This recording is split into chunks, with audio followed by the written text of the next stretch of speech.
We're going to start in just a moment, but I want to just, since this is a concurrent session, if you wanted to, it would be great to come on down and have have more of an intimate setting if you're open to that. That would be great from our perspective. So let's see, it's 1:59 right now, so thank you to everyone for arriving on time. I hope that your lunches were enjoyable, and particularly got an opportunity to sit outside or stand outside a little bit for lunch. And you were outside, you see, with your glasses. yeah, oh yeah, I maybe should thank you. Yeah, thank you. Yeah. So thanks to the weather divinities for collaborating with us to deliver such great weather. So welcome to the afternoon sessions of the 6th International Reporting 3.0 Conference. As somebody said, we're a quarter of the way through the conference. So this is starting the second quarter for those of you who manage your life like it's a sports event in quarters. This is the start also of the Sherpa track. So as Ralph pointed out, we have 4 tracks that are running through the conference.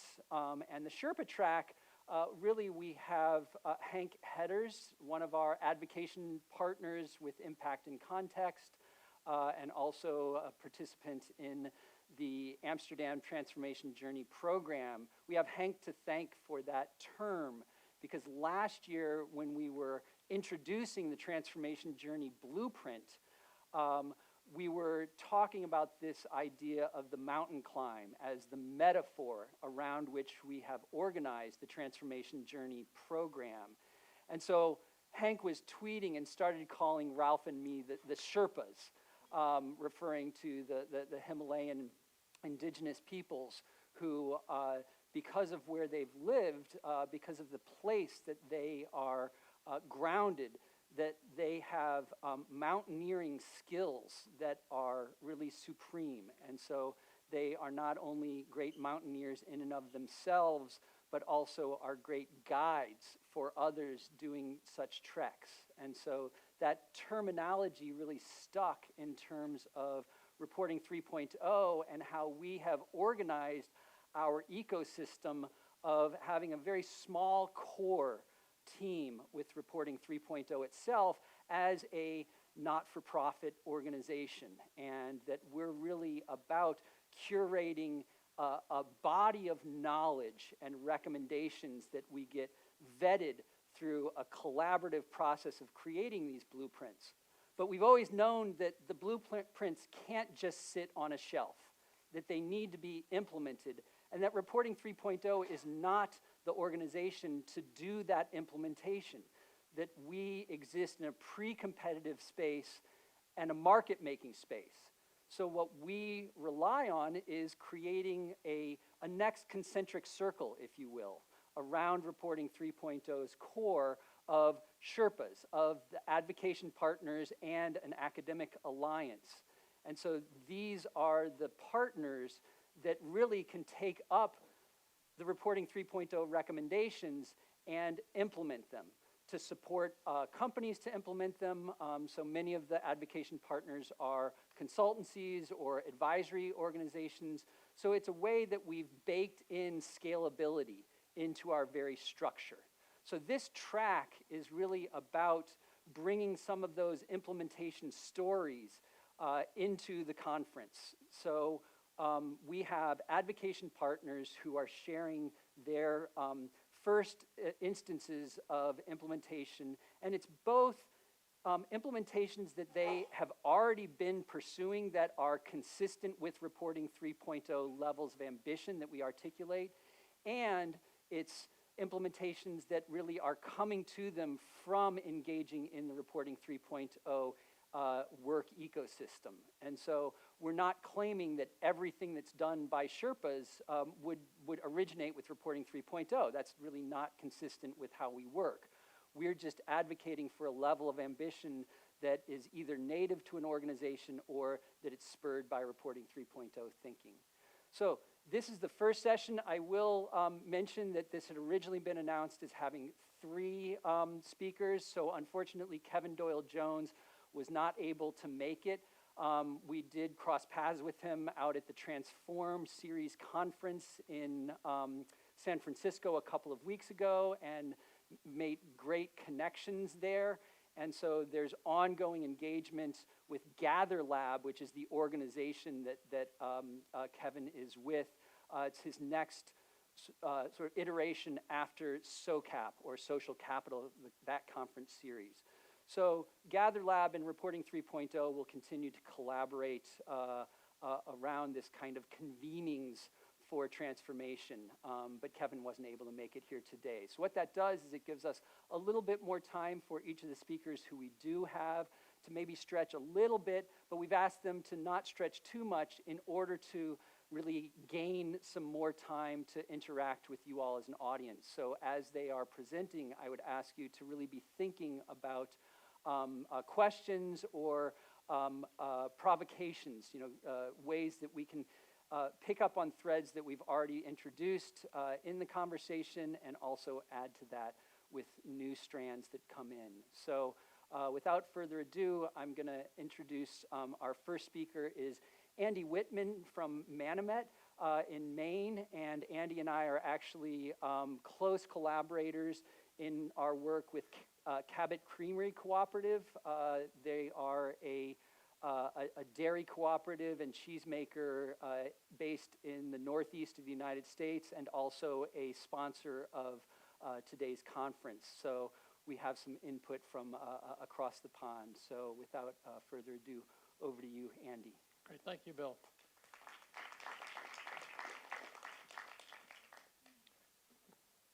And which advances? Okay.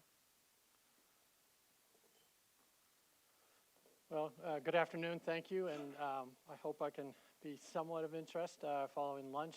I thank you for coming out and just having an opportunity to talk about some of my work, but really importantly to me is actually hear both about your work and questions you might have for me.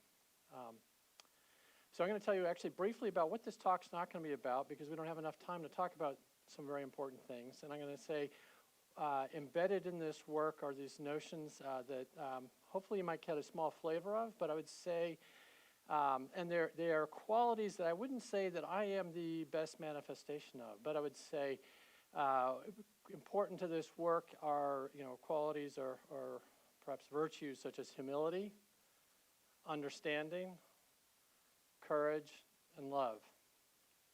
And the rest of this talk is going to be about what you expected it, so don't get too nervous about it. Is he going to dive into this emotional stuff? But I just highlight that, given just sort of some of the things other people have spoken about today, because it's a very important and very fundamental about the conversations we're having and the kind of work we aspire to do. In the love piece, fortunately, you can stand by and listen to Marielle's talk later on, and I'm sure she'll explain that part of the important attribute of the work we try and do. So I'm going to speak about a partnership between Manomet, which is a sustainability NGO based in the United States, and Hancock, which has various layers and so forth. The overarching company is actually Manulife. But actually a specific partnership with Hancock Natural Resources Group. And we came together for a purpose, to basically develop a framework or a standard, an agricultural standard. Hancock recognized the opportunity was to develop their own program internally and just work with that and so forth, but they appreciated 2 things, one of which is partnering with an exterior partner, particularly an NGO, is one way to build credibility and actually to bring additional wisdom and knowledge and experience to the conversation that they have inside. And that you'll find out a little bit more. I'll express a little bit more why that's so important. And then the other piece is to think of, can we make this actually a bigger program? Is this something that can go beyond Hancock? So I think it's So the context, what I don't want to do is have people walk away and say, oh, Hancock's this great company and they're circular economy and context-based metrics and all kinds of great mesoscale sustainability stuff. Hancock is just like most other companies. Basically, it's in that, going to this reporting 3.0 framework of the sort of strategy continuum where you have going from left to right. You have going from incremental strategies to transformational strategies, and then from top to bottom, going from strategies that really are focusing on small scales, micro scale or smaller, to companies working also in this bigger environment of a new economy that actually has yet another axis for really transforming our economy to becoming a more sustainable place. Not just more sustainable companies, but a sustainable economy and a sustainable planet. Which is near and dear to my NGO organization. So where Hancock is in that dreaded upper left quadrant. It's not where most of the world is, sadly enough. We all know where we want to be is in that lower right. So I'll talk about this one little piece about how Hancock is venturing in this irregular track to try and get somewhere to that lower right quadrant. And what I'm going to specifically talk about is primarily the activity that's pulling it from that upper left, from sort of the micro level, into engaging more on the meso level. So it's important when we, as a modest NGO, I always think in terms of what are the drivers? What are the leverage points in order to make change happen? There are very few institutions or organizations that are big enough on their own to push change through. So there's two aspects to drivers in sustainable ag in this context of this project. There's the big one, which is how Manomet thinks about it. Agriculture is really a global challenge. It occupies more than 1/2 of the habitable portion of the planet Earth. It's a significant and large contributor to greenhouse gas emissions. It is a significant and large contributor to water quality issues, both in fresh water and in salt water and marine systems. So when I talk to other crowds, what I'd like to say is climate change is what's going to get us in the end. Agriculture is what's going to get us in the next 20 years. If we don't figure out agriculture, that's our biggest threat. So as the sustainability NGO, it's like, hey, we should be on that stick. We should be on that train. Then for farm asset managers, you got to ask, so what drives them in this conversation? So they really seek to be able to provide sustainability assurance to their investors. That's what their investors are asking for, more and more, not just in Europe, but also in the United States. And like everybody else in the business world, they like safety in numbers. So these are two key drivers in terms of their thinking and participation in this process. It's not their only drivers, but these are the, sort of, if you think in terms of needs, meeting needs, these are the key needs to consider. So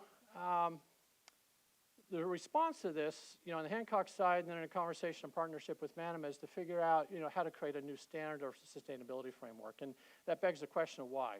Why do you need a new one? I mean, there's over 400 of them out there. And the big problem with the existing ones is most of them only cover a few crops. They may be region-specific or limited to certain production systems, like organic certified. Most of those standards are really developed primarily from the perspective, how do you protect the interests of stakeholders?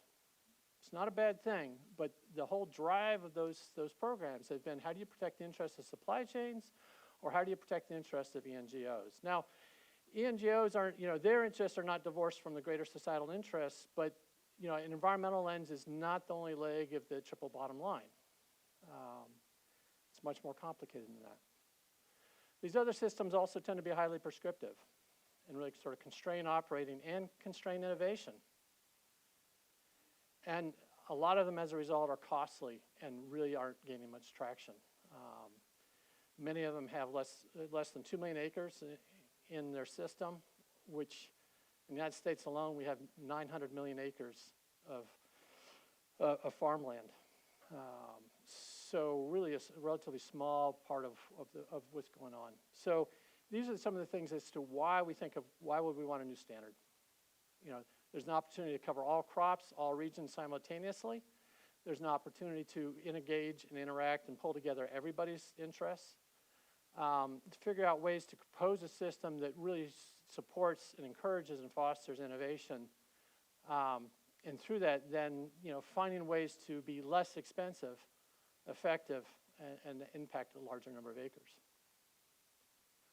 So I want to talk about sort of the strategy of how we approach this problem of, okay, it sounded like what we need is a new standard to meet these different needs.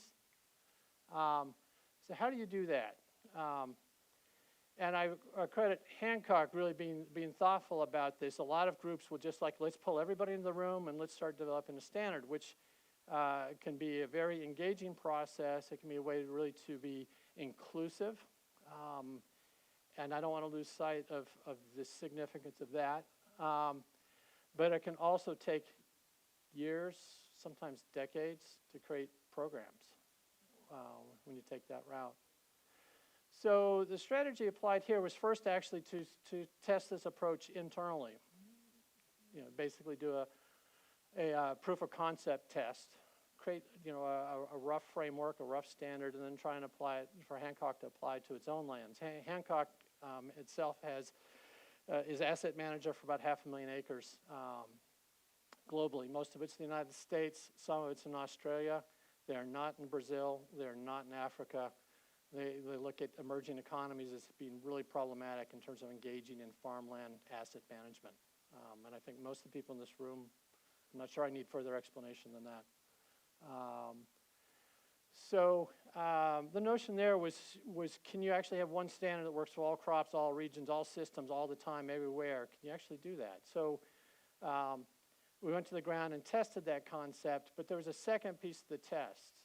What I just described was really the technical aspect of it, but the second piece of that is the socialization or the relationship piece of how do you have a successful program. So the other question is can you engage a variety of staff on sustainability who have not been engaged on sustainability to push through on this? And I will say that was actually to do the technical aspects of a program or a standard. I mean, that took, all of like 2.5, 3 months. To do the socialization process, that's 1.5 years. And that's to understand sort of what works in the mindset of people who have to actually on the ground apply these kinds of things. And that created a fair amount of insight about really both technical and sociological challenges that are really fundamental to making change or understanding how to make change successfully.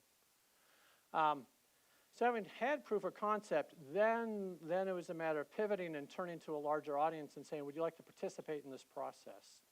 Turning to another sustainability NGO, the Conservation Fund in the United States, and then actually turning to other farmland asset managers, some of which are managing on behalf of institutional investors like TA-CREF, UBS, but some are also managing for farm families or families that were once farm families, but they're now 2, 3 generations, removed from the farm, who are also interested in sustainability, but at much smaller scales. So with that working group, we went through and we're in the process of another sort of testing stage. So with working together, we sort of pulled down and tore apart and then build back up a whole new standard, a whole new program. And now we're in the process of field testing that. And the really important part of that is actually the social, what I would call the socialization process. Or some people think of it as education. I think of education as where you deliver things to people. I consider socialization as where you have a intellectual and personal relationship with people in order to share information and move forward. And so we're now in the process of the field beta testing, and it's now time to pull in other stakeholders and not make sure this is not something purely driven by the economic interests, but engaging social and environmental interests as well to have input into both the process and then the content of the standard. At the end of this year, that will lead to revision of this standard and then a public launch of this new standard. But an important part of this whole process, I'm focusing sort of on the mechanics, but really is on the relational pieces at every scale. Down to literally the farm manager who runs around and turns on irrigation systems and shuts them off and does soil sampling and things like that, all the way really up to the tops of these investment firms in terms of just having those conversations about what is sustainability and what can we do. And it's not as structured, and it's far more messy than what I think we all like to let the world know. But it's really an important part of the whole process of how do you move these things forward. That's why I started the conversation talking about humility, understanding, courage, and love. And when I talk about those, it's easy to think of the 94,000-foot level and think in terms of the heroic nature of those things. The reality is we're like pigs in mud, and we're working at a level which is not very heroic. It really is not very heroic. As some of you as parents can understand, when you get up at 3 o'clock in the morning to tend a child who's sick or needs to be fed, you're not feeling very heroic. But it takes quite a lot of love and understanding that child and courage to do it one more time, and humility to understand it's you, it's not somebody else. And likewise, in this kind of work, I don't want to glorify it in the least. It's not pretty. It's not, but it is really fundamental to how do you make these things work. So I'll talk a little bit about the standard because usually people have some questions about that. They want to kick the tires. It's like, is this real? Is this true? Is this valid? So these are the key materiality issues that are addressed in the standard. There's some of the typical environmental aspects, fairly complete there. Some of the key social aspects, of course, are local communities and employees. And then there's some key governance types of issues that are covered by things, the topic of legal and regulatory compliance, continual improvement. You run into special situations when operating with tenants, and then also in terms of governance, thinking in terms of what are the local material factors and how they influence your system, and how do you have to come to grips with that in order to be sustainable. What's emerged out of this is really a sustainability standard for farmland, and it's really it's a coalition of people who are working, who own and manage farmland. It's a standard that could be used by the current partners. I would say are largely managers of farmland. It is designed with the notion that actually a farmer could use this standard as well. I would say I'm going to highlight the key features, and just simply, it's much more performance-based in its orientation, and it's designed to be third-party audited to have that sense of credibility, and then be able to do public reporting in order to have a higher level of public transparency. There's elements to really be very practical in its orientation. And there's a real challenge between what I would call being practical or scalable and credible. What we all want is up here, but what we can't always deliver what we want up here. Sometimes we have to deliver it here in order to have the scalability we want. Or start here as a means to be able to come to here.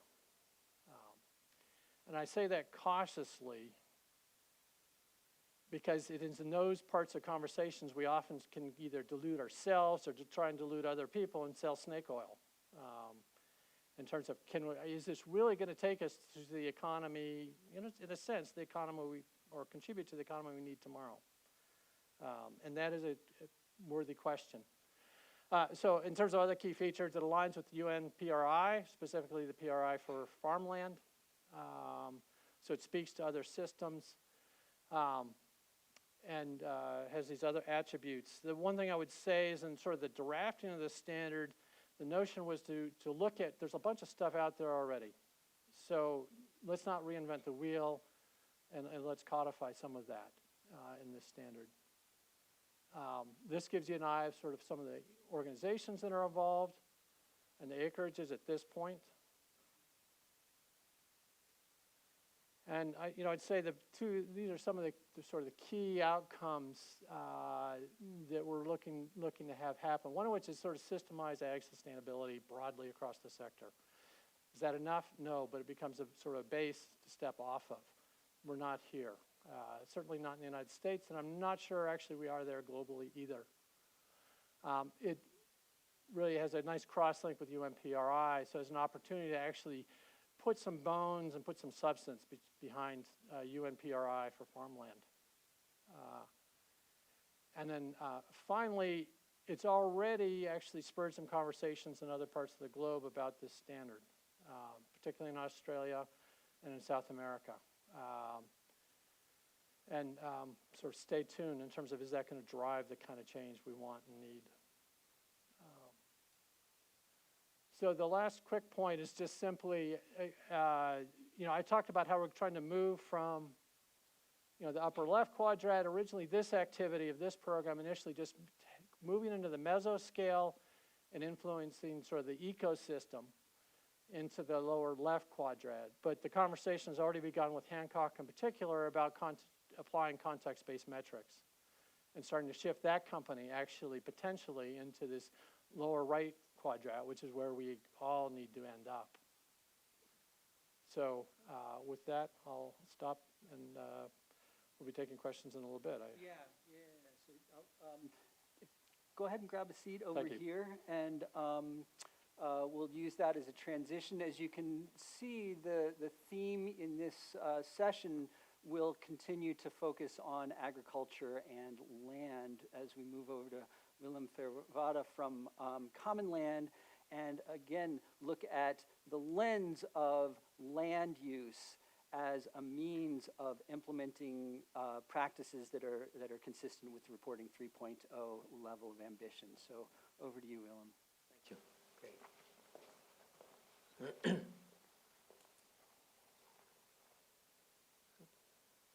That's Andy. One more. Oh, yeah, that's me. So thank you very much for inviting me to this conference, and I'm going to share with you some thoughts about how to deal with ecology and ecosystems, and especially degraded ecosystems, and a little bit about my quest, which is very aligned, of course, with your story, Andy. So that's very, very. That's not a coincidence, of course. So I have a tropical ecology background. And tropical agriculture background. Have been working in Latin America for quite a while on the interaction between ecosystems and agriculture. And moved to the conservation world. Have been working there for quite a while. Worked with a lot of NGOs in Latin America, and Africa, Asia, and even in Europe on protected areas management. And if you look into that world and you try to find resources, it is tough.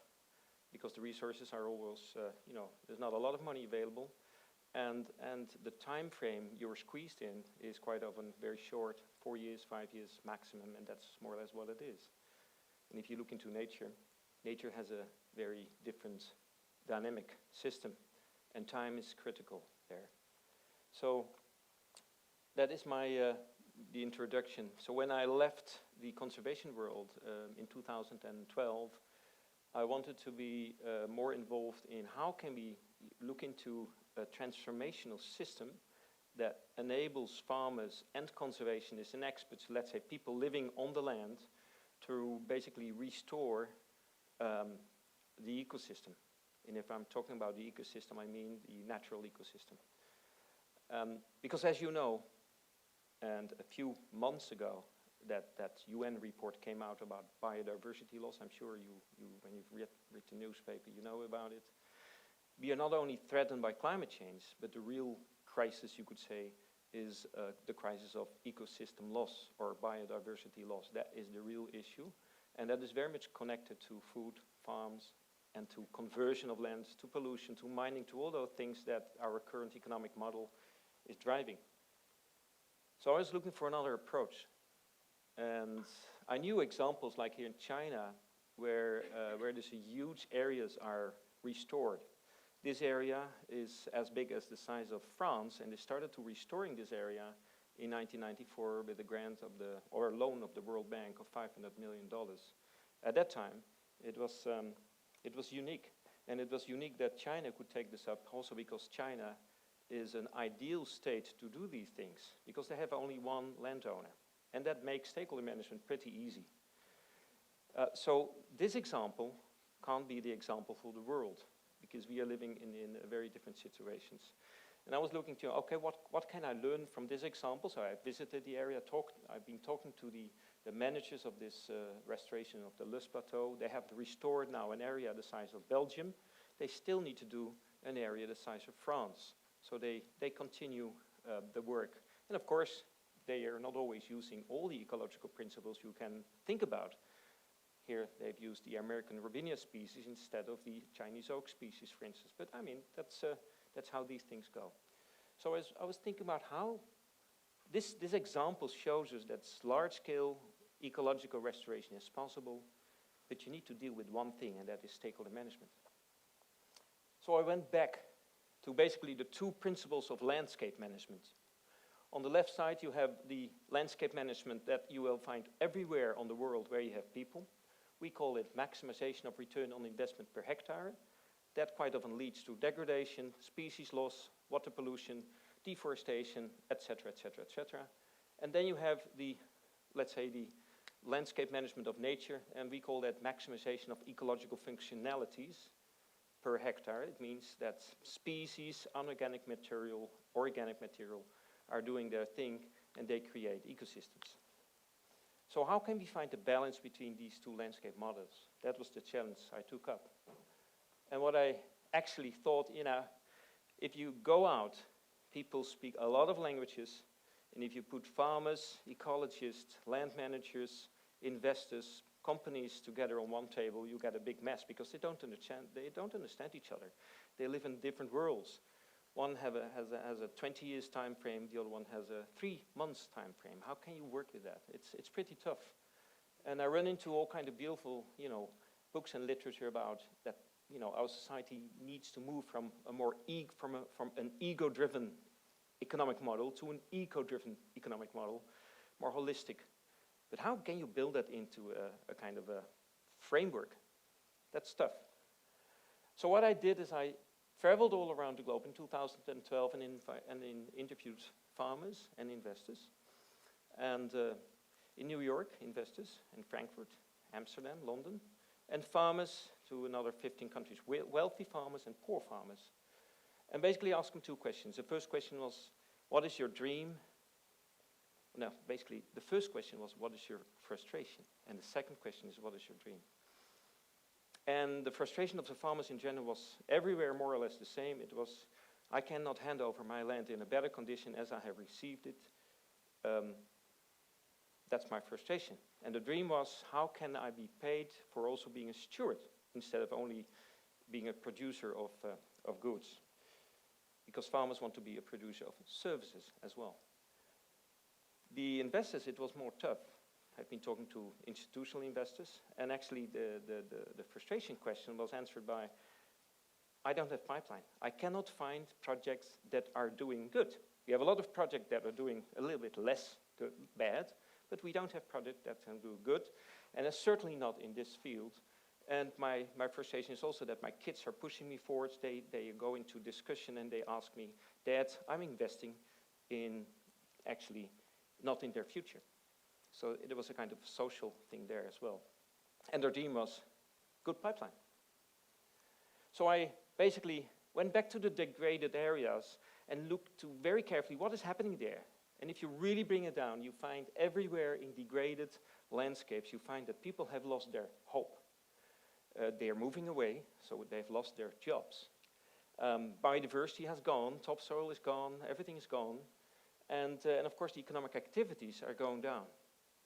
And if you actually turn that around and use the word return, and farmers and investors and lots of people understand that word return, I try to look into, if I can find a balance between those returns, then I can set up a kind of framework that might be practical and might be easy to work with. So basically what I did, I turned those 4 losses in a more hopeful tool and called that the 4 returns. So in each area we work, we bring back a return of inspiration, we will bring back jobs, natural capital, biodiversity, and identify sustainable business practices on the land, based on agriculture, but a lot of other things, to bring back ecological functionality, ecological functions. I call that the 4 returns. But those 4 returns are worthless if you don't ground it on the ground and if you don't look from it from an international and large perspective. So I brought it back to 3 zones. And here my ecological background came back, because ecology thinks in zones. We always think in zones. And here I just said, okay, in each large area, you need to have a natural zone where you bring back biodiversity, an economic zone, and a combined zone. And the combined zone is almost absent. Everywhere in the world, you will not find a combined zone. Maybe a little, a little piece, but you don't find large combined zones where you restore biodiversity and increase productivity. That's the toughest zone. And then I added another component, and that was time. Transformational thinking here is important, because time, when you were always squeezed in 5 or 4 years project management, yeah, for ecologists, that's just not working. So we just said, okay, we take 1 generation, and we don't want to discuss, just take 1 generation, 20 years. So 4 turns are delivered by a 3-zone approach during a minimum period of 20 years. And then we worked it out in an M&E system, a monitoring and evaluation system, with a lot of KPIs. You can find it on the web. And then doing it. So in 2014, we start doing it in actually 4 countries: South Africa, Spain, Australia, and later also in the Netherlands. Just the case of Spain. We went to Spain after looking into almost 50 areas in Spain. We added up in Andalusia, you see the yellow spot there, 1 million hectares. And we started to connect with the farmers, with our Spanish team, using the U-theory U model. Maybe you've heard of it. And we asked the farmers, what is your dream in 2034? And they sat together, started with workshops, and within a few days, we had the first dream captured and could build a management plan, actually, based on that U-curve. And actually what they really wanted is that they wanted to have an economy which was based on ecology. They wanted to have green hills instead of degraded hills. They wanted to have the water back. They wanted to have the schools open. All these things were in that model and were captured. And we worked it out, and we're now planning with them and work with them to really make that happen with our local team there. And to work in the natural zone, restoring hillsides, creating beautiful figures at landscape level as well, because that gives them the inspiration to work on. That was their ideas. We set up a landscape restoration partnership with more than 250 farmers now, working with the local government, and now work in a whole regenerative agriculture almond system to rebuild the forest based on almonds and pistachios and olives instead of the holm oak that was there before, to make it productive, but also close the canopy. And that takes years.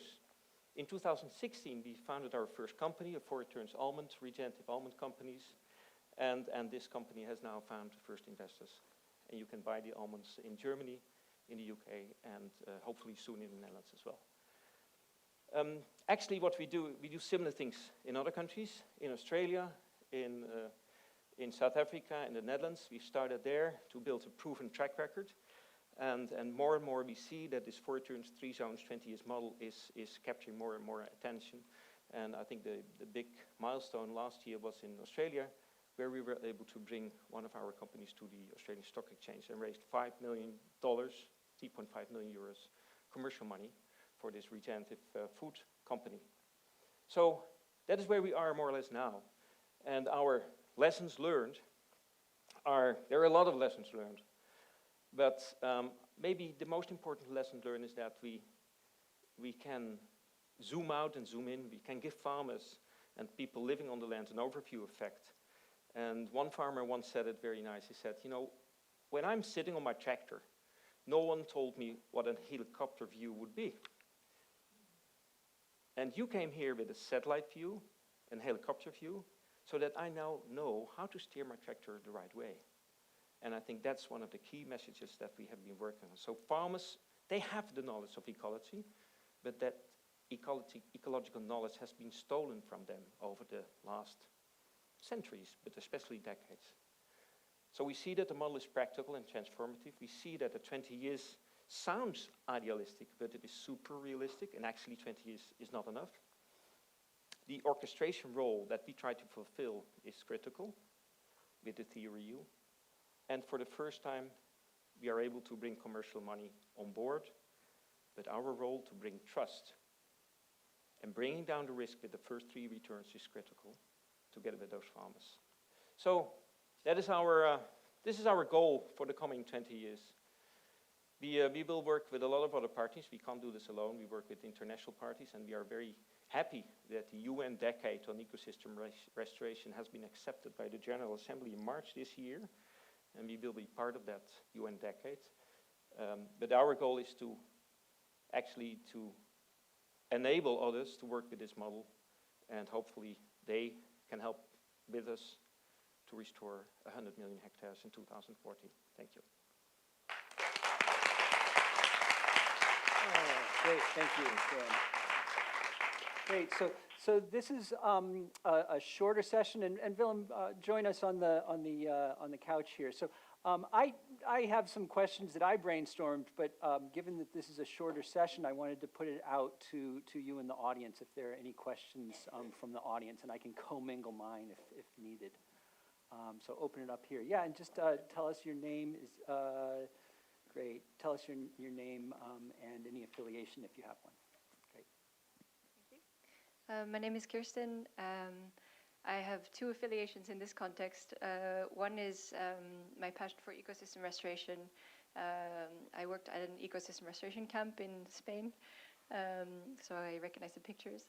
And the second one is I work as an impact consultant now for Cinzer.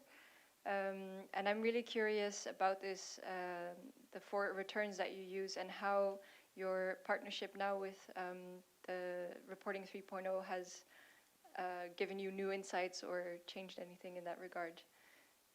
Okay, great. And is there maybe one other question? Okay, let's go to Anthony, and then we'll see how we do on getting those questions answered in the short time. So I think this is more directed to the John Hancock story. Anthony Upwood, Flourishing Enterprise Institute. So curious about what's preventing people from thinking about the bottom right-hand corner straight away, given the opportunity cost of incrementalism that we were talking about this morning. And in that context, and I might be putting my foot on something dangerous here, given questions of power and how remote ownership of a local resource immediately gets into that question, I'm just wondering if that's somehow factoring into why people don't want to go into the bottom right-hand corner from the land ownership perspective. Okay, great. So let's just start with those 2 for right now. So it sounds like Willem first, and then Andy.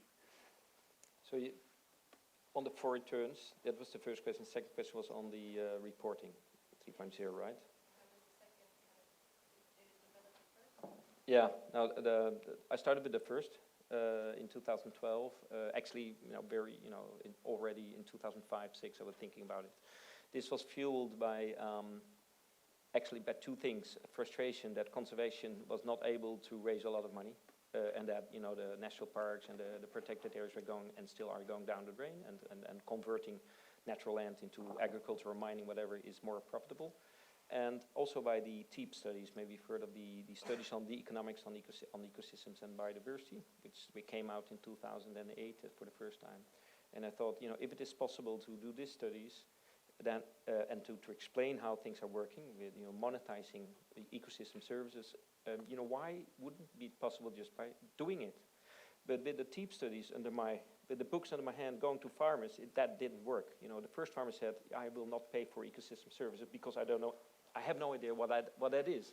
And the same response came from investors. They had no idea what ecosystem services were, and why should they pay for it? I mean, they all pointed to the government, and the government was doing nothing.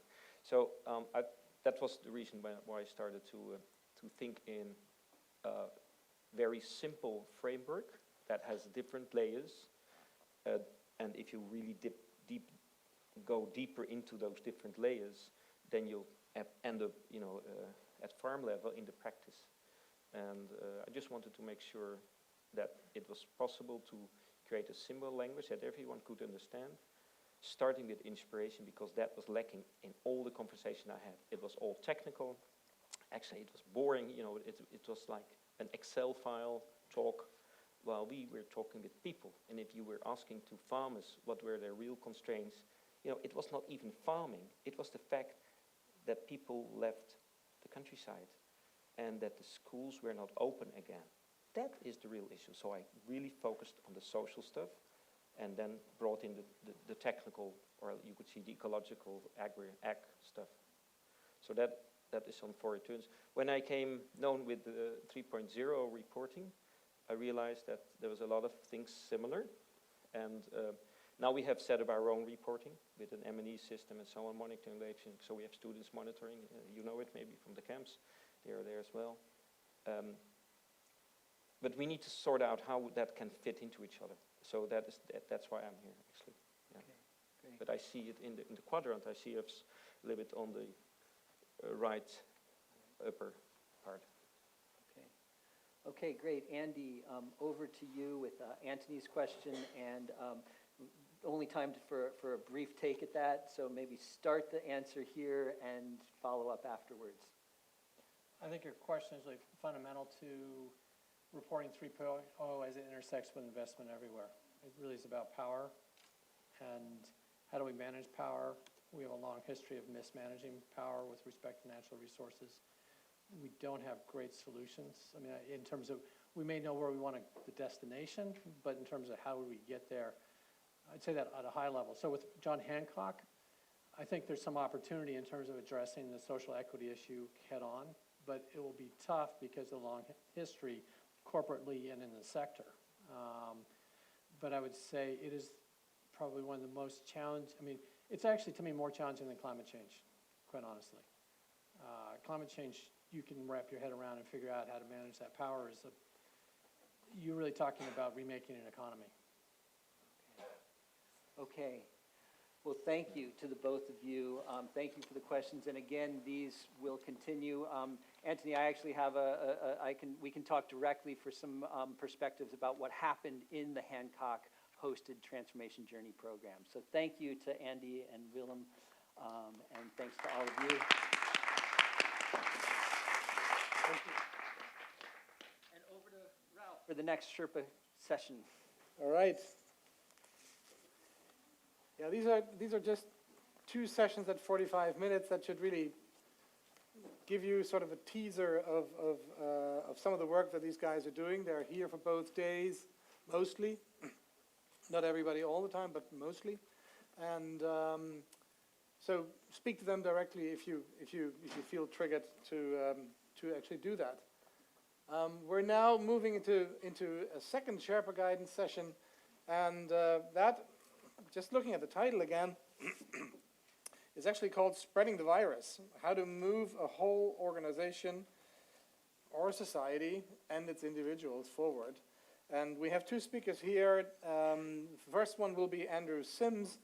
Andrew and we met Andrew the first time at the Meaning Conference last year in, what was it, Bristol? Brighton, of course, Brighton it was, sorry. And we were intrigued, and he came out with a very interesting book called what's it called? Canceling the Apocalypse. And you heard us talking about the Plimsoll line already earlier this morning, and that was a concept that Andrew also introduced in his latest book. So we have 2 speakers here.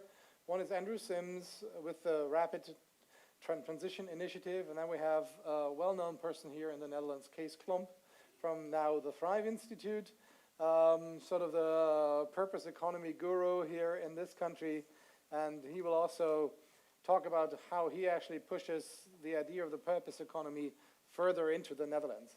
We'll start with Andrew and welcome him to stage, and very curious to hear what you have to say.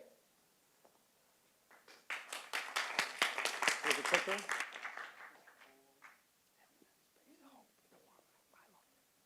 Thank you very much, Ralph. I really like the scene. It's kind of like a convergence of the festival season and the conference season. And I really like the idea that when you're setting out on your mission to Annapurna or Everest, that you're going to take with you some multicolored Chinese lanterns as well.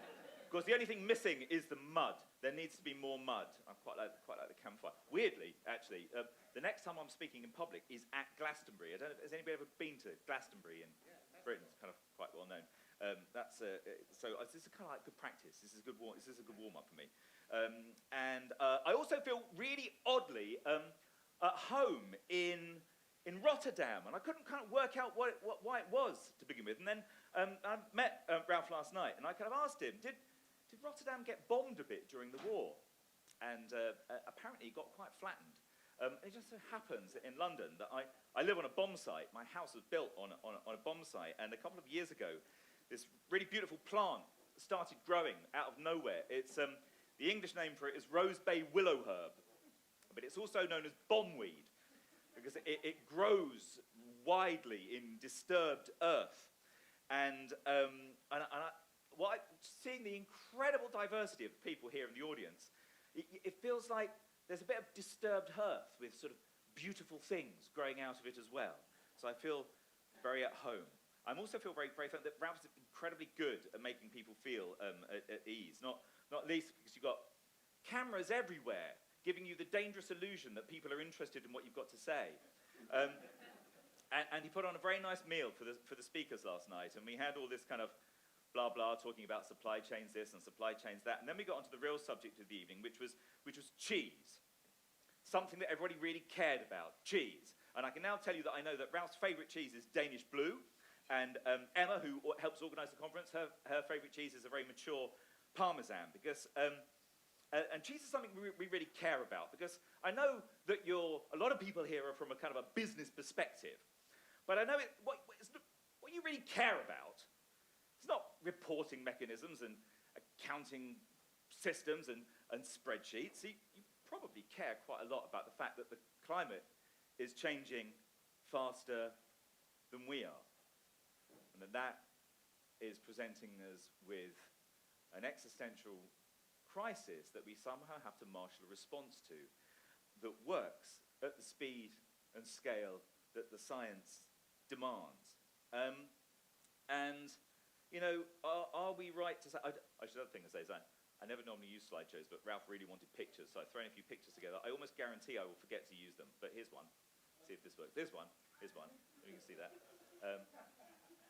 This is a painting from 1820 by an artist called John Martin. It's his, it's known as kind of the apocalypse. It's actually a painting of the destruction of Pompeii and Herculaneum. But do we overstate it when we start speaking in those terms? I mean, I think back to last year when you had extreme weather events in the United States, plunging temperatures down to -50, extreme weather events in Australia, forcing them up to +50, that definitionally we're living through the 6th mass extinction event. And this year, in just a few weeks' time, the day in the year when we start living beyond our means environmentally will have moved forward to the earliest it has ever been measured, which is July the 29th. So after July the 29th, it means we're living beyond the biosphere's ability to regenerate from the material that we've taken from it and to absorb our waste. And the one which absolutely spun my head in the way that whenever you see those science programs about the size of the universe and all the particles within it does, was the one about Arctic sea loss, this idea that since 1979 alone, when I was a teenager, we've lost 70% of the mass of Arctic sea ice, 10,000 tons a second. And this kind of explains to me why. Last week I was at another meeting in London, and I met someone who works in the National Health Service. She's a very senior official within the National Health Service, and her job was coordinating major incidents, or as they call them in the trade, MAJACs. Her job is to identify patterns of systemic risks which carry with them serious risk to life. And the reason she was speaking was because her training had turned her into an Extinction Rebellion activist.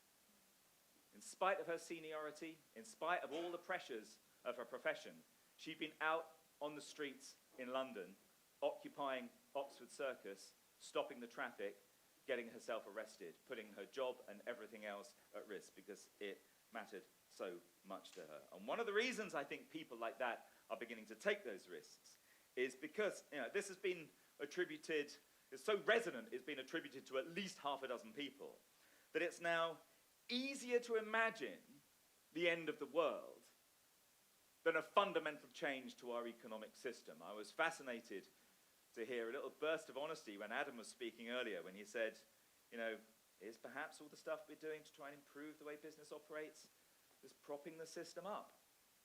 That's a really interesting question to hear. Because walking onto the campus, there's a lovely, on the way in, this beautiful little spot is kind of some beehives, some lovely wild planting, and I thought, there's a lovely little breath of hope. But I just walked from the centre of Rotterdam, which was basically a cathedral to debt-fueled overconsumption. You know, the same high street stores that you see in every major city in Britain, probably every major city across Europe. We're locked firmly into a system like that. A system which, even after the financial crisis of 2007, 2008, allowed the Wall Street Journal, they published books. They published a book in 2011. And it was published without irony, without satire. And it was called The Wall Street Journal Guide to Investing in the Apocalypse. How you could profit from disaster. So, for these reasons and several others, to ask the question about whether we can achieve change at the speed and scale that the science demands, with various other people I've worked with over many years on these issues in the UK and beyond, we created and launched last December a network called the Rapid Transition Alliance. It's a mixture of everything from community-based renewable energy organizations to university research organizations to some of the big international lobbying and campaigning groups like Greenpeace and Friends of the Earth. We're quite young, just about 50 plus so far, and we run with that little slogan, evidence-based hope in a warming world. Because one of the reasons that we thought that there is this gap between the kind of change that we're calling for, or had been calling for, and what the science was telling us, was because people didn't believe in the possibility that we could achieve change like that. So even some of the bravest environmental organizations were locked into calling for a little reform here and a little reform there. And we asked ourselves the question, what, if any, evidence is there that we can achieve change at the speed and scale required? So the first thing which came to my mind was this. Anybody recognize that? It is Iceland. Is there anybody from Iceland in the audience? Good. Nobody. Because I think it's called Eyjafjallajökull. Thank you. And on a morning in 2010, it exploded.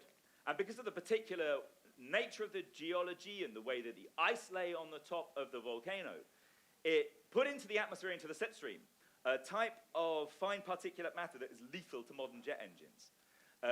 And as if a switch for the aviation industry was turned to off, overnight, for several days, no planes flew across Europe.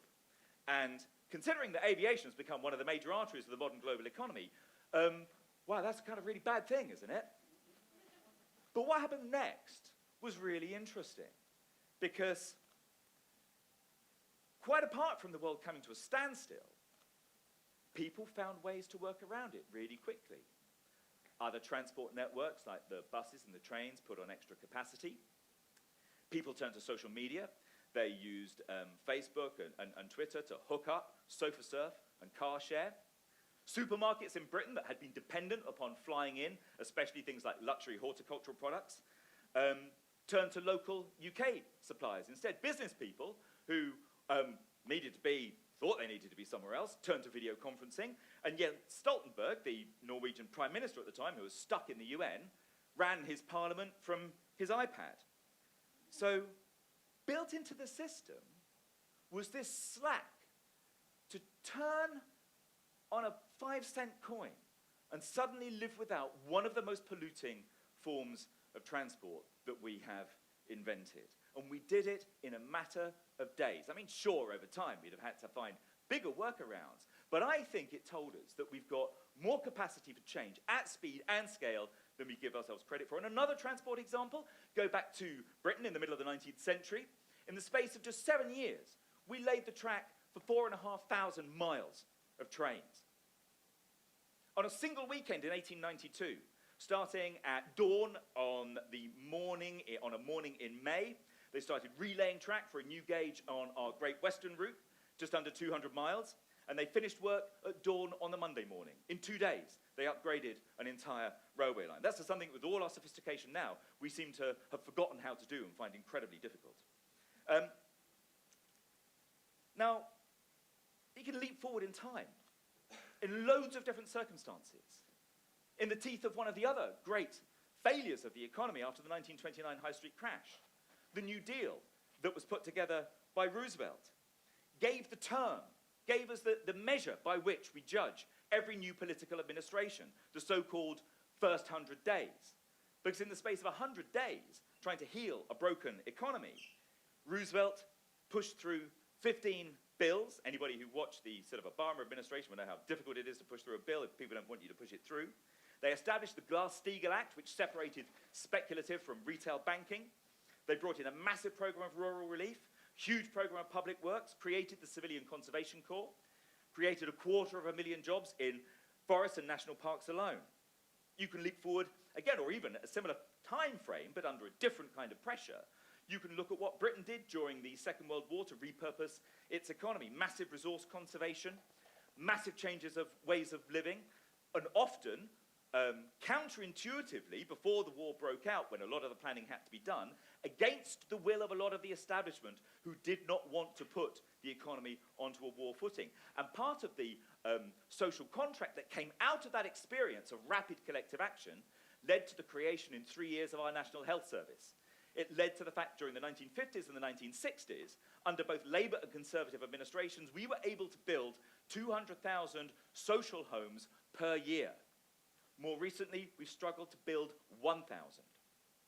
History tells us that when there is a social need or other kind of need, we can marshal our resources and do extraordinary things. Now, to leap forward in time, and there are examples, interestingly, from the provisioning and the contingency planning from the time of the OPEC oil crisis, and also from the post-Cold War period, where hundreds of thousands of jobs across Europe were switched out of the old arms industries into civilian purposes. But we can leap forward to the financial crisis of 2007, 2008 itself, because overnight, again, economic policies were brought in that even weeks before would have been unthinkable. In 2006, our Chancellor of the Exchequer, Gordon Brown, boasted about how light touch was the regulation of the City of London. He said siren voices had told him that the bank should really be regulated, and he'd said no. And then it all fell apart. And overnight, we effectively nationalized most of our high street banks, and we came up with a program of stimulant for the economy. The government didn't want you to realize that, you can just print money if you want to. You give it a really complicated name. You call it quantitative easing. But actually, we injected into the economy through support for the banks, which was probably not the best way to do it, over the course of about 8 or 9 years, well over £400 billion. And of course, the European Central Bank has been doing a similar program. Now, had that money been invested instead into the low-carbon transition of Britain's economy via a Green New Deal, which is what we called for in 2008, we would be in a very different position today in terms of making the transition to low carbon. Now, I'm going to speed through really quickly another couple of examples and then round up. I talked about that sort of monument to debt-fueled overconsumption that you see on every high street in Europe. But other things are happening. There is a cultural backlash. There's the growth of the repair cafe movement, for example. From the first one in 2009, there's now about 1,700. The first one was in Amsterdam, I believe. New models of managing our resources. The remunicipalization of water, for example. Water systems are on the front line of climate change. from there being 2 examples of remunicipalization in 2000, there were 235 in 2015. In terms of divestment out of fossil fuels, from the first deliberate act of divestment from a fossil fuel company in 2012, the 1,000th occurred in 2018. And the Green New Deal, which we published first back in 2008 in London, now that it's been picked up by that new intake of enthusiastic and energetic young Democrats in the States, it's getting picked up everywhere else. It's now echoed back to the UK. It's been picked up in Europe by Varoufakis, and the Green parties are still pushing for a Green New Deal platform. And never forget that we have evidence of how quickly we can change our behaviors from all the big examples in public health. From smoking, where just a few decades ago, about half of the population of advanced industrialized countries like Britain and most of Western Europe smoked. Now in the UK, it's down to 1 in 5. There's changing attitudes everywhere. And even more recently, the sudden shifts in even shorter periods of time around attitudes to single-use plastics, everyday sexism, the rise of veganism in the space of 3 years from 1% to about 7% of the population in the UK. I mean, that is exponential growth and behavior change. Things are happening. And then we've heard a couple of references, and I'll just wrap up now. We've heard a couple of references to Extinction Rebellion and the rise of the school strikes. My daughter went on one, actually, and this is, I think, hang on, that's the placard that she took. And I went to the centre of London, in Parliament Square, and it was an amazing scene. I've been on 1 or 2 sort of demonstrations over the years, but I'd never seen one when I'd seen the police looking so bewildered. Because there were thousands of teenage girls, and they were meant to just have a rally on the grass. But you know, teenagers get bored quite quickly, so after about 20 minutes, they said, oh no, let's go and stop the traffic. So they went onto the main road outside the House of Commons, and they just sat down and stopped the traffic and started arguing with the motorists and the motorcyclists who tried to push their way through. And then one of the motorcyclists got arrested. And then they got bored and they went up to Downing Street, where the Prime Minister is, and they stopped the traffic there as well. And as a consequence of that, in the UK Parliament, which had not debated climate change for 2 years, and then they had a debate at which only 35 MPs turned up, and then after the school strikes, within days, a vote was passed to declare a climate emergency. And now, in the space of just a few months, covering about half the population of Britain, there have been climate emergency declarations by local authorities, tier 1, tier 2 councils. Things are suddenly changing. Unfortunately, if you look at our export support in Britain, for energy industries in particular, 96% of it is still going to fossil fuels. Only 4% to renewables. So it's as if there is this massive gulf between where people have arrived at when they understand what needs happening and the actual action. But I think we see the seeds of hope. And I'm going to finish with just a couple of words from my favorite writers called Rebecca Solnit. We've heard about hope a couple of times today. This is what Rebecca Solnit says about hope. If you haven't read her before, I really encourage you to see her, to read her. She says, hope is not a lottery ticket you can sit on the sofa and clutch, feeling lucky. It's an axe you break down doors with in an emergency.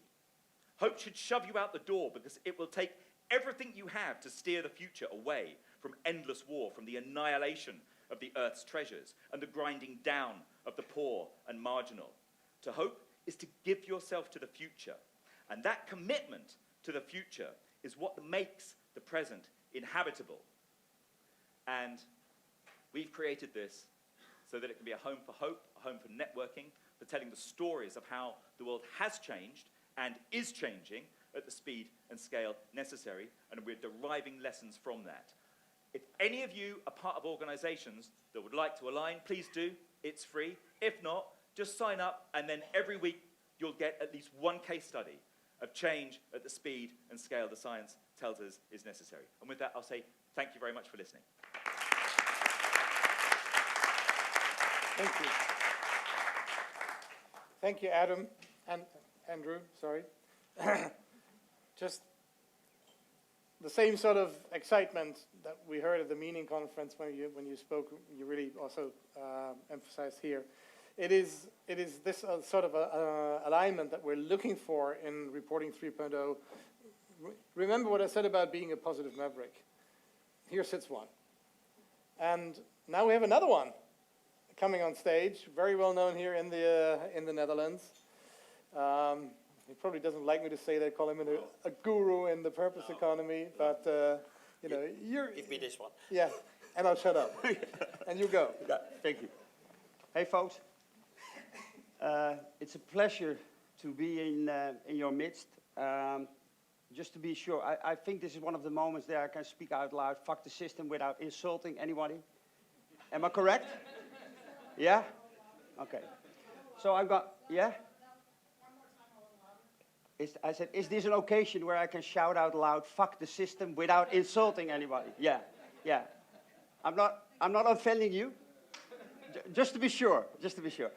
Okay, folks, I have about 50 minutes to take you through a bit of what we're doing at Thrive Institute and the reason why we are so we love to collaborate with the folks of Reporting 3.0. And it's, after hearing Andrew's story, I'm now absolutely sure that it's a story of radical hope. But I don't know how you perceive it. But sometimes hope does hurt a bit. So I will get you through the hope, but we have to start with some statistics that hurt a bit. And I think this bit of statistic, it's pretty well known. But in my humble opinion, I think this is one of the most important pieces of statistic out there. It's basically showing two parallel developments taking place in the world, where we see GDP growing structurally for decades after each other, and we see well-being going down. And this is pretty much happening in the whole Anglo-Saxon developed world out there, and it has a reason. And I think this reason is the motor, is the engine of the change that is taking place, that we like to call the purpose economy, but you can name it any way you want it. It's towards a growth positive system. But let me tell you why I think it's so important. Because there's a reason why there is a gap between growing GDP and declining well-being. I guess you've heard about, there's a lot of happiness research out there. And I don't know if you know this, but for instance, we're here in the Netherlands, and the Netherlands is considered one of the top 5 happiest countries in the world. And this is really strange, because the same organization that did research about our happiness did a research last year and came to the conclusion that 60% of the people in the Netherlands are pessimistic. So that, you know, it's paradoxical, to say the least.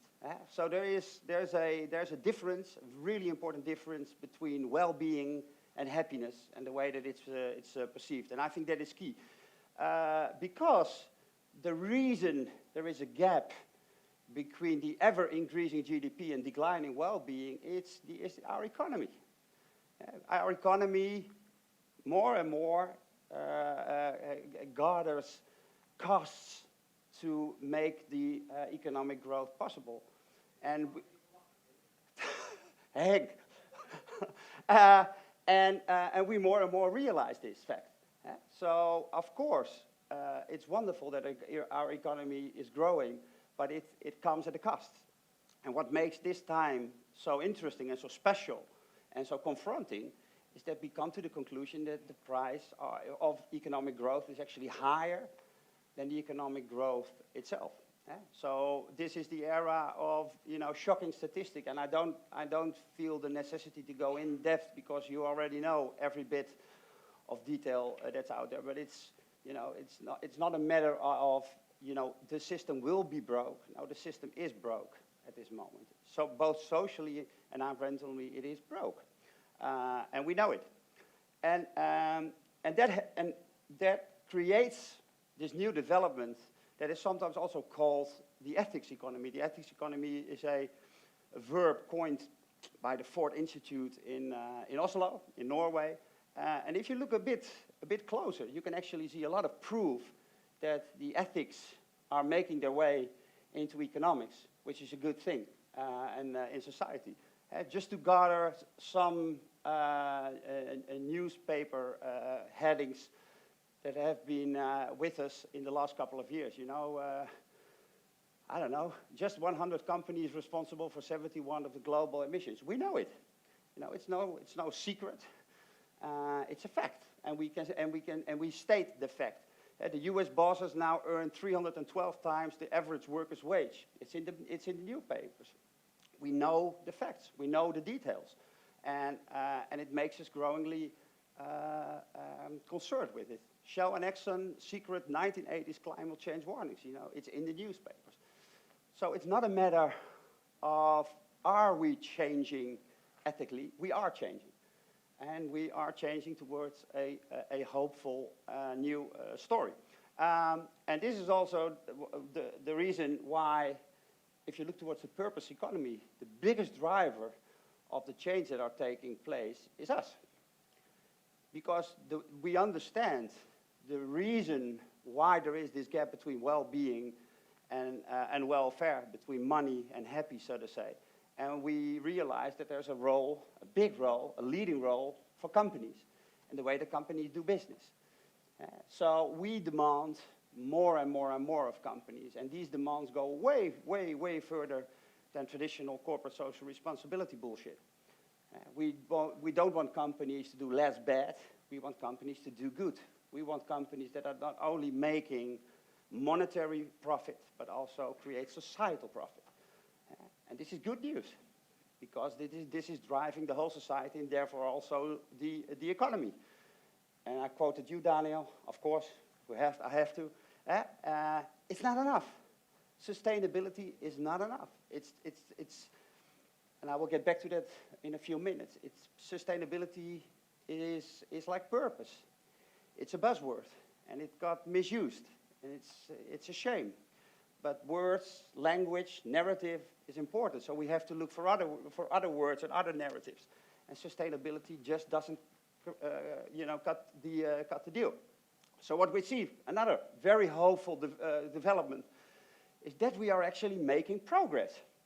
I don't know if you are familiar with this model, but it basically shows that we already made our way from conventional business practice. Milton Friedman, 1947, the only business of business is business. Business can do whatever they want as long as they make profit. The only corporate social responsibility of a company is to maximize profits. And we already learned that, we are well towards the sustainability paradigm. But the sustainability paradigm in this model is still below the zero waste operation. It's less harm. And the good news is we are learning that there are new ways, new economics, new business models that are actually improving society and nature rather than degenerating it. Yeah? With regenerative business models as the ultimate goal to strive towards. And of course, also multi-capitalism is making its way. We're not only in here, but everywhere in the field of economics. And this is just a thought. This is just a suggestion, because today, there's a lot of talk about monetization of measuring more than just the financial value of a company. But it could also be worthwhile to elaborate the fact that we can broaden the profit definition by introducing a completely new way of looking towards profit, societal profit, in non-monetary terms. Yeah? So on the one hand, it's essential to monetize and to monetization of, for instance, social profit and loss and environmental profit and loss. But it's also very worthwhile to humanize business. For instance, if I take people that have a big distance to the labor market in the social enterprise field, it's very easy to turn it into a social P&L and to say, we've led back 1,000 people from a distance to the labor market to the market. Therefore, we saved so much money, and that is sort of a social profit. But it takes one talk with one of the persons that used to be on the sideline and that's now in society and in the economy to realize that that number doesn't say shit.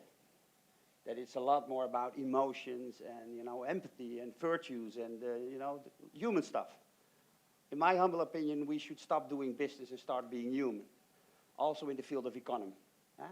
So maybe we can work towards broadening the definition by also involve and introduce non-monetary but really valuable incentives. And from a perspective of radical hope, I truly, heartfully believe that there can only be one goal where we work towards with each other, and that is gross positiveness.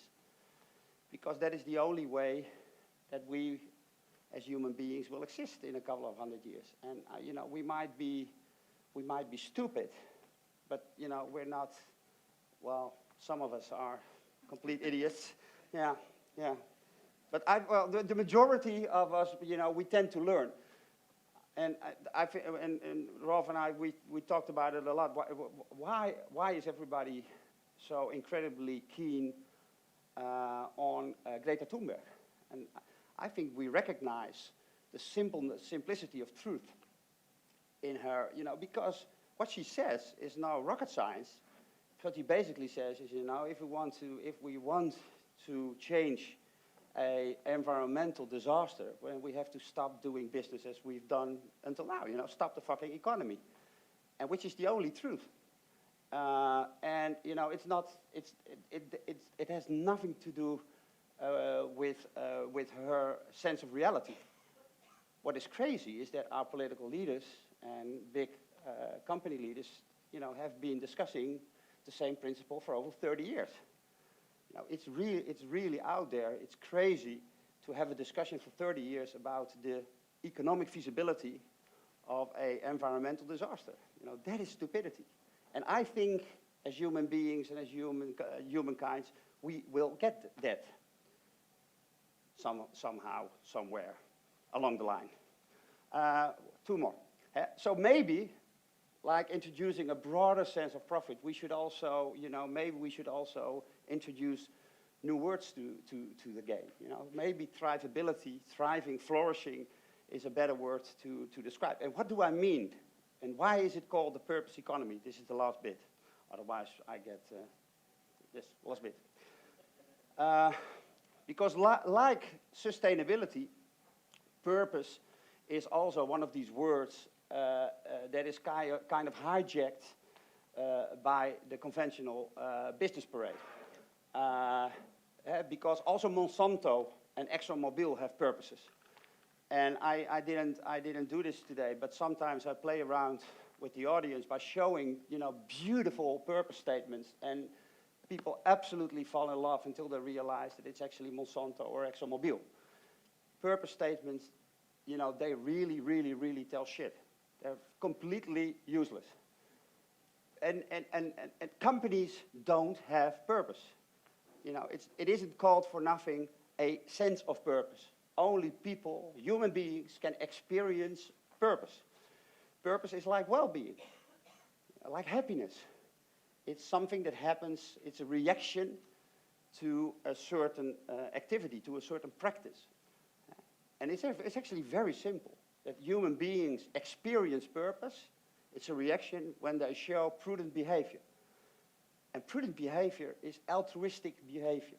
It's behavior where you elevate your own little egotistic perspective of the world and are operating in the bigger scale of things. It's very simple. If you do the stuff that is actually positive for each and everything that is on this living planet, you experience a sense of purpose. And the rest is bullshit.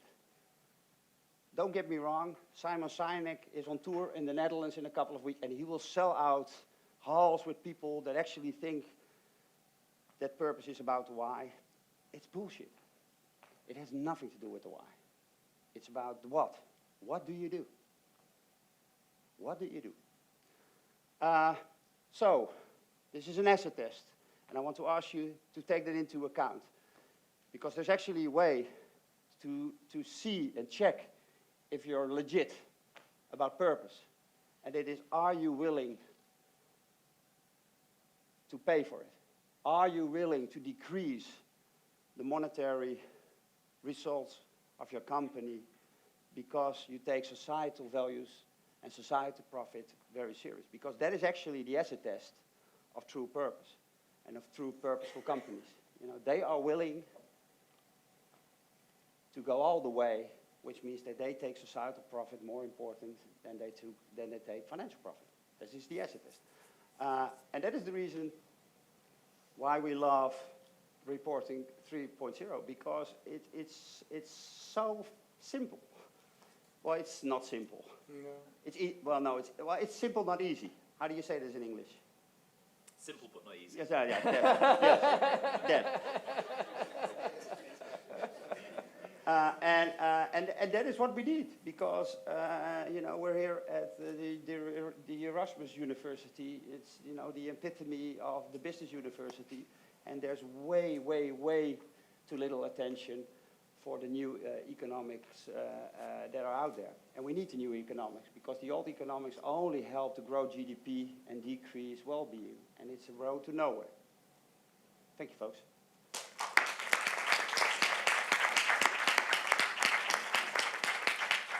Thank you very much. So these are two brilliant examples, the Rapid Transition Alliance and the Thrive Institute's approach to the purpose economy, that describe how some of our partners are also trying to embed some of the thinking that we've developed.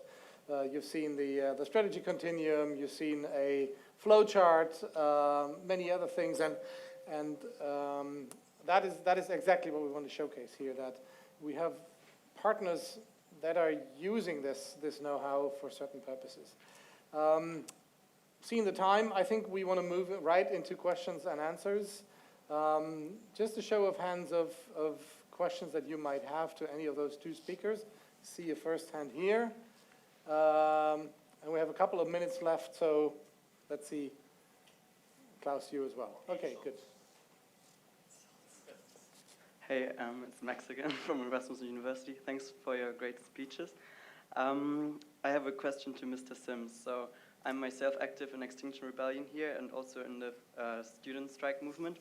So I'm wondering whether you think that these social movements are essential as a force to ensure this rapid transition, and also what you think about the demand from Extinction Rebellion, which is basically saying we need 3.5% of the population to get on the streets, and that will bring system change. Do you think that's something that will help, or do you think it's more of a, like, let's say, populist demand?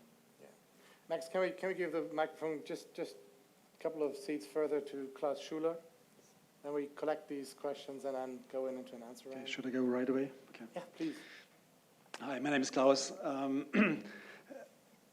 I always wonder, and the question to you, both of you basically, is how do we get to a critical mass to move the needle in an organization? And I'm saying this because I often realize that many people from their personal values would not do all of this. Yes, we have to change, and yes, for our children, we want to look for a better world, and so on and so forth. But in the second half of the sentence, they will tell you right in the middle of the phrase as well that in their professional role, the dynamics are just different. They're bound into the culture there, they're bound into the dynamics of the industry, and blah, blah, blah, blah, blah, blah. And that's the reason why, by the way, come back in 6 months from now, because change is not for now. This kind of dynamics. So what's your experience and how to overcome this best from your point of views? Thank you. Okay. Emily, shall we try it? Yeah, I mean, this is a genius question, because, you know, how would you ever find out what the exact percentage was that you need to get? I've heard different versions of it. I've heard this figure. I've heard, you've got 20% who are probably on your side already, 20% who will never turn in your direction, and you're heading for the 60% in the middle. I don't know the exact thing, but what I do know is that sometimes, and this goes against some theories of change, that the amount of impact a single individual can have. So when, famously, a Swedish schoolgirl took the train from Sweden to Britain just a few months ago at the start of the year, as a consequence of her much reported slow train journey from Sweden to the UK, the number of people flying out of Sweden, the number of flights taken, fell 8% in just 4 months. The number of rail journeys went up 8%. And what I do know is that that really matters, because for all the talk, what matters is that we actually do something different. Because in the UK at the moment, Gatwick Airport, which is London's second biggest airport, and I noticed Air France as well, made a big deal about the fact that they're switching to paper cups. But guess what? You know, they're still planning to expand. They're still planning to put more planes in the air. So sometimes it can be one person. I think it's fascinating to you never know in advance where that tipping point is going to come. And the point is to create the circumstances in which it becomes more likely. So in answer to your basic question, I think movements like Extinction Rebellion are fundamental. I think they also benefited quite a lot from the school strike for climate movement, because the simple, powerful moral appeal of that gave a lot of cover to the Extinction Rebellion activities. But now Extinction Rebellion is very interesting, because it's, I went to a meeting where they're working up a macroeconomic policy for the UK.